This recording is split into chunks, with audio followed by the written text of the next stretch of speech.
Yeah, I'm sorry. I was looking for Charlie. Who are you? My name is Henry. I'm a local investor. I was calling you about the building you have on Ocean.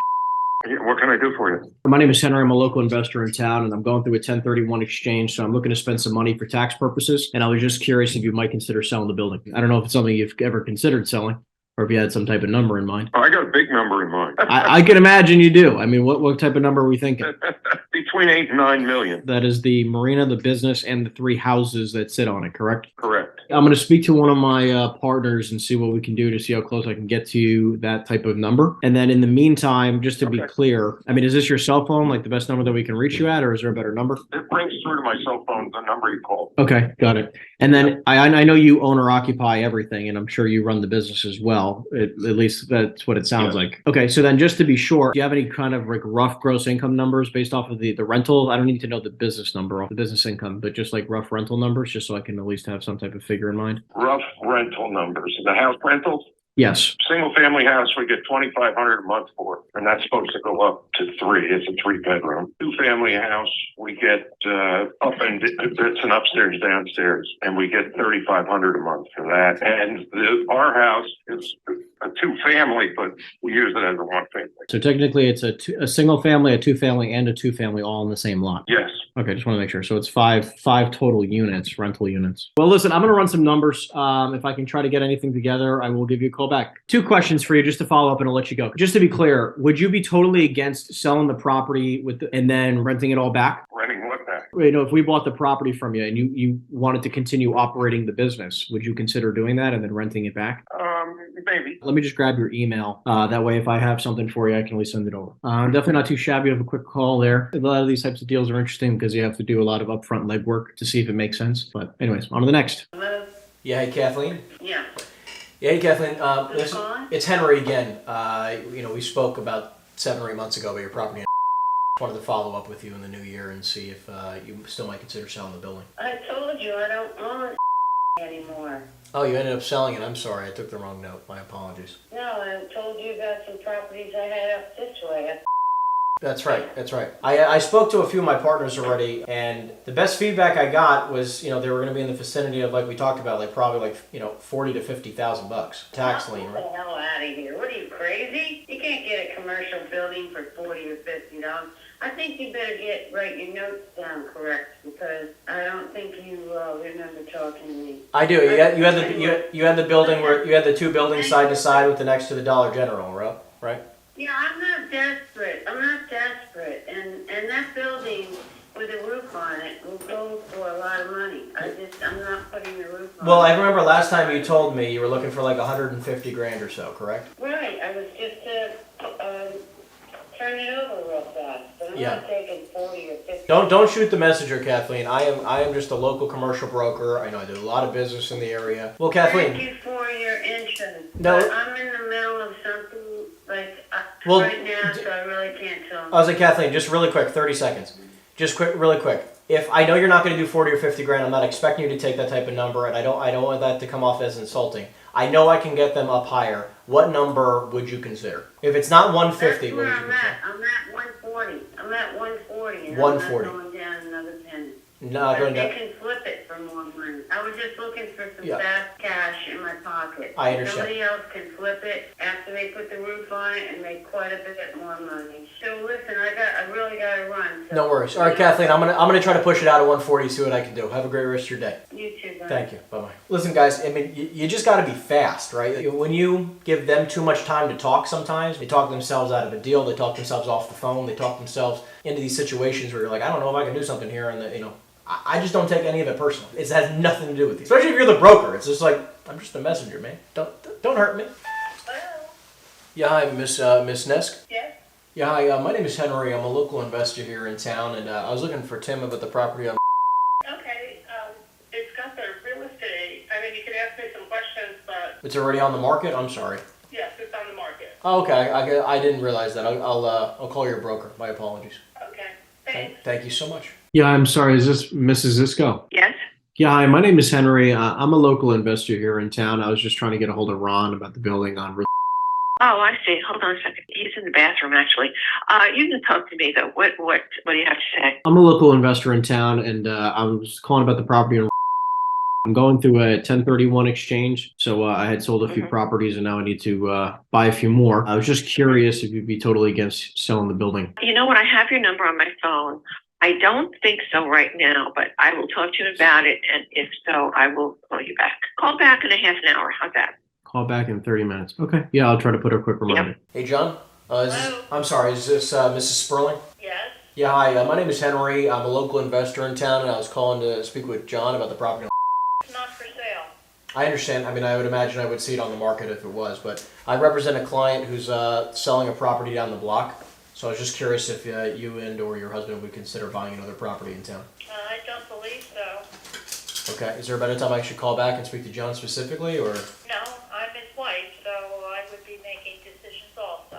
Okay. No, I understood. But thank you. Okay. No worries at all. Thank you. Very motivated.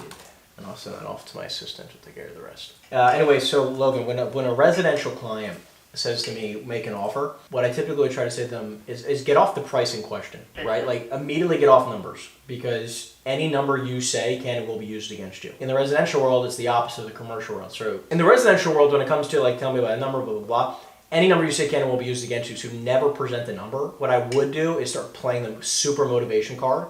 Let's just say you got a number that you'd agree to. Where would you consider moving to next?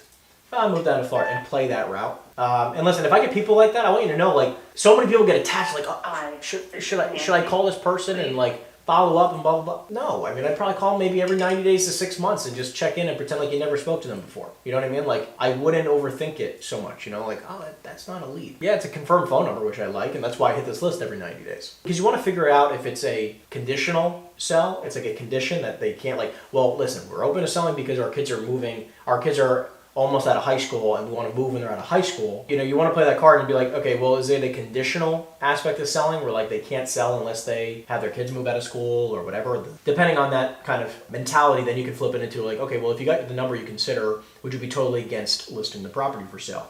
Like, no, I don't really want to do that. Okay, can I just ask you why you're against listing the property for sale if it was the true way to get you the most money for your home? Right, and just keep playing it down that card, you know. Do you follow up with commercial leads every 90 days as well? So, no. Here's the thing. I look at it like, if they tell you they're not interested in selling, I'd call them back every 90 days to 6 months without even questioning it.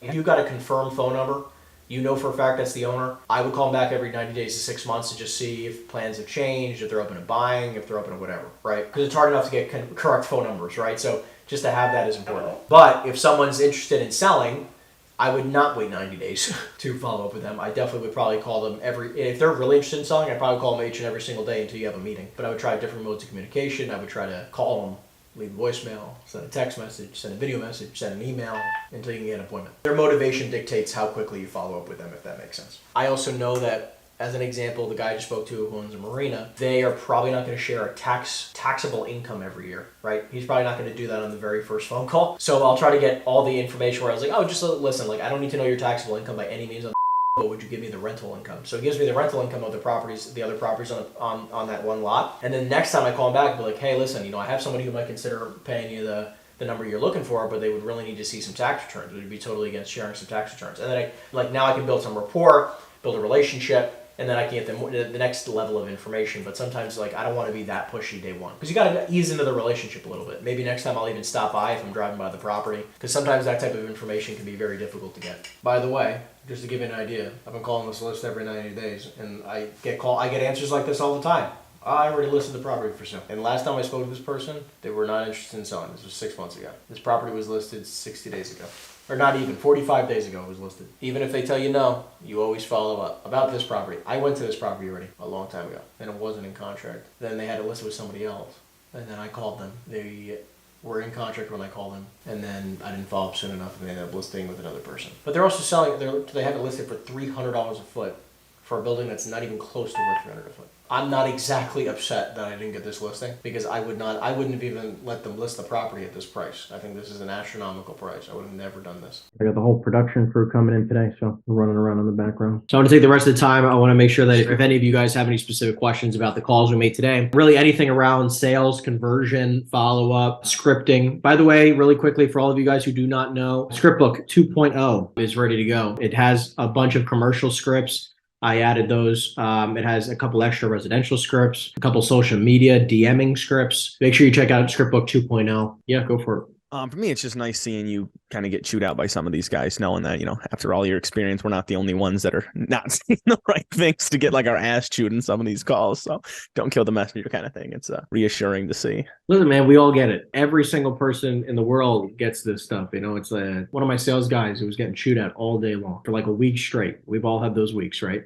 And it was just like, he was like, man, I don't even know why I'm in this industry. Like, these people make me feel so terrible. If I focus on all the people who have chewed me out in the last nearly 10 years of my career, I would say the same thing. But I focus on all the amazing people that I've been able to help and who have referred me, who treat me with kindness, who appreciate me, right? Like, it's just what you focus on will affect your career. I appreciate that, Logan. I am human as well. If you're still watching this video, that means to me that you're a committed real estate agent and you're looking to take your life and business to the next level. I'm just curious. Why have you yet to schedule your free, no obligation coaching consultation? All you have to do is simply go in the description down below, and people are telling me this call has been the most unbelievable, the most powerful call they've had in their entire career. And here's just a few of the individuals who have taken full advantage of this call. And my mission is to support as many realtors as possible, build a 6- and 7-figure net income business so that they don't have to rely on this industry anymore for their everyday income. If you're a committed realtor, which I can seem like you are,